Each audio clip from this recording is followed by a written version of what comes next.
If it weren't for the allegations of sexual misconduct against Donald Trump, Hillary Clinton's emails would be one of the issues dominating the news right now, and her digital difficulties just keep on coming. And so tonight, we're going to take a deep dive as part of our series, Inside the Final 30.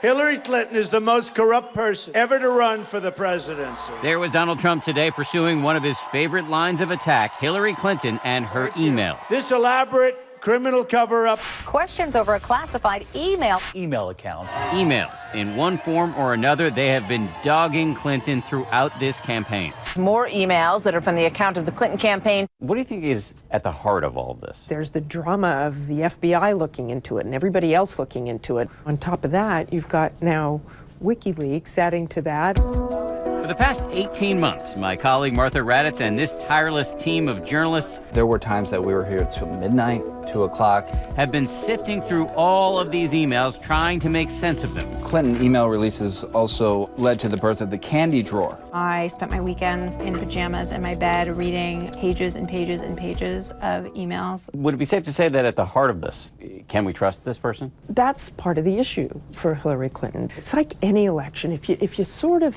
feel some way about a candidate and then something happens to validate that in a way, then it magnifies it.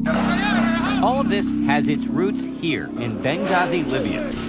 In 2014, a congressional committee was looking into the attack on the consulate. What difference at this point does it make? When they made a discovery. In requesting records from the State Department, they noticed that Clinton was using a private email. She turned over about 55,000 pages of emails. New questions this morning about Hillary Clinton and her use of private email. Turns out it wasn't just private emails. Clinton had a private server, too. The State Department began releasing to the public those tens of thousands of emails under a court order. But Clinton didn't turn over everything. She deleted 30,000 emails she deemed herself, with her lawyers, that were personal. That gave her opponents the opportunity to say, hey, look, she's got something to hide here. And the thing that you should be apologizing for are the 33,000 emails that you deleted and that you acid washed. If it tells you anything about that the Trump campaign wants to keep this going, I then ask her an email question. Secretary Clinton, I do want to follow up on emails. The FBI said that there were 110 classified emails that were exchanged, 8 of which were top secret, and that it was possible hostile actors did gain access to those emails. You don't call that extremely careless? Obviously, if I were to do it over again, I would not. I'm not making any excuses. It was a mistake, and I am very sorry about that. And then he came back and said, why didn't you ask an email question? I thought, wait a minute, we just did ask an email question. I'd like to know, Anderson, why aren't you bringing up the emails? I'd like to know. Why aren't you getting brought up to the bottom? emails. No, it hasn't. It hasn't. And it hasn't been finished at all. At the core of the investigation, was Clinton dealing with classified information on that personal server? And the answer was yes. She was receiving quite a bit of classified information. Over 110 of those emails had classified information at the time they were sent or received. This is where the FBI comes in. Good morning. What was the FBI investigating specifically? So the FBI was investigating whether there were any crimes committed by Hillary's use of the private server. It's a question of whether there was classified information on her server, and did people know that they were sending classified information.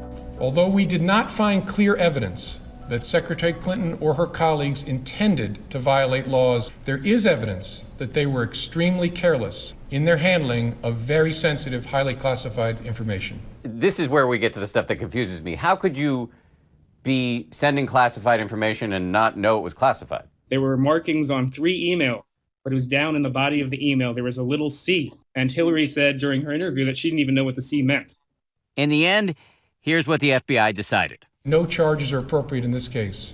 And this is not the only email imbroglio that has been hounding Clinton. Just over a week ago, WikiLeaks started to release a trove of emails allegedly hacked from the personal account of Clinton campaign chairman John Podesta. The Clinton campaign and their #1 response is the Russians did this. The Russians hacked these emails. So our job is to sort of dig through those every day and see if any news is made. So far, there's been no smoking gun, nothing that I think is probably going to sway this election either way. But, you know, they're pretty telling inside the Clinton campaign. You see how calculated they are.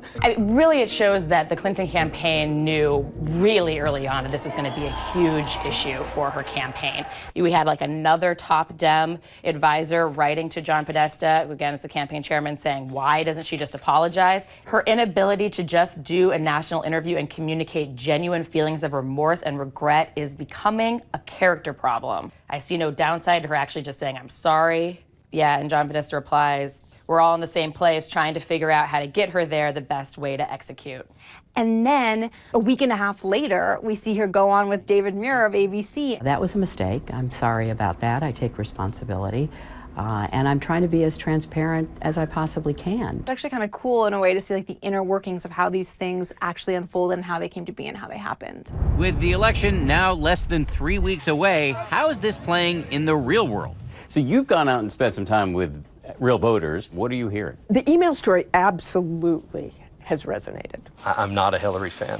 For me, it's a bigger trust issue than anything else. If you ask somebody who supports Hillary Clinton, they will say, everybody makes mistakes. You had no problems with the emails? Absolutely not. And why not? I don't really think she did anything wrong. There are bigger things that they could be focusing on in the election, aside from this particular situation with her issues with the emails. The email issue will undoubtedly be combustible once again in the next debate, now just hours away. And a reminder, ABC News will have full coverage of tomorrow night's third and final presidential debate starting at 9 Eastern.